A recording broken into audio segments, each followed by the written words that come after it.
ఈరోజు కాంగ్రెస్ వాళ్ళు ఇచ్చిన ఆర్డినెన్స్ 15 డిసెంబర్ 2018న తాము ఇచ్చిన ఆర్డినెన్స్ ఒకటేనని మాజీ మంత్రి శ్రీనివాస్ గౌడ్ అన్నారు. దీనిలో ఉన్న అంశాలను పరిశీలించకుండా మళ్లీ ఆర్డినెన్స్ పంపించారని చెప్పుకొచ్చారు. పాత ఆర్డినెన్స్ను గవర్నర్కు పంపారు. గవర్నర్ సంతకాలు కాకముందే వారికి ధన్యవాదాలు తెలిపారన్నారు. రాష్ట్రపతి ఆర్డినెన్స్ పంపకుండా మోసం చేస్తున్నారని మాజీ మంత్రి శ్రీనివాస్ గౌడ్ ఆరోపించారు.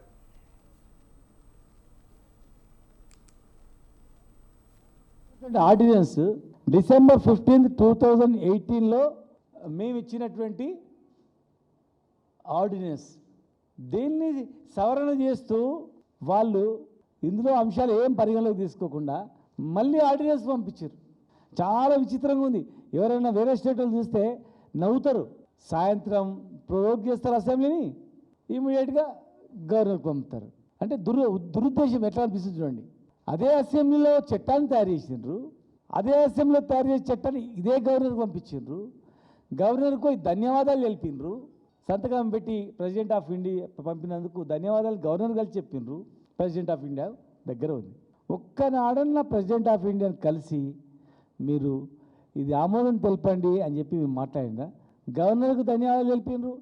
గవర్నర్ సంతకాకం కాకముందే ఢిల్లీలో పెద్ద ధర్నా చేశారు. మేము అందరం అనుకున్నాం, బాబు ఎంత చిత్తశుద్ధి ఉంది రాహుల్ గాంధీ గారికి, ఎంత పెద్ద డైరెక్షన్ ఉంది, అయిపోయింది. తమిళనాడు కన్నా ఇంకా తొందరగా అయ్యేటట్లుంది, వాళ్ళు అప్పుడు ఇంకా లేట్ అయిందని అనుకున్నాం. కానీ ఇవాళ అక్కడ అడగలేదు, ప్రధానమంత్రిని కలవలేదు, ఏం చేయలేదు. ఒకవేళ మీరు ఆపి రేపు 21 నుంచి పార్లమెంట్ సమావేశాలు ఉన్నాయి. మా రాజుగారు మా వద్దిరాజు అని చెప్తున్నాడు పార్లమెంట్లు సమావేశాలు ఉన్నాయి. కనీసం మరి ఆ పార్లమెంట్ సమావేశంలో మీరు కొట్లాడి తాడో పేడో తేల్చుకొని వచ్చి ఇగో మేము ప్రయత్నం చేసినామని చెప్పుకుని లేకుండా మీరు ఇంత బహిరంగంగా మోసం చేయడం అనేది ఎంతవరకు న్యాయం? అక్కడ మాట్లాడలేదు, అడగలేదు, చేయలేదు. ఇలా వాళ్ళు చేస్తున్నటువంటి ఆర్డినెన్స్ డిసెంబర్ 15, 2018లో మేము ఇచ్చినటువంటి ఆర్డినెన్స్ దీన్ని సవరణ చేస్తూ వాళ్ళు ఇందులో అంశాలు ఏం పరిగణలోకి తీసుకోకుండా మళ్ళీ ఆర్డినెన్స్ పంపించారు. చాలా విచిత్రంగా ఉంది. ఎవరైనా వేరే స్టేట్లో చూస్తే నవ్వుతారు.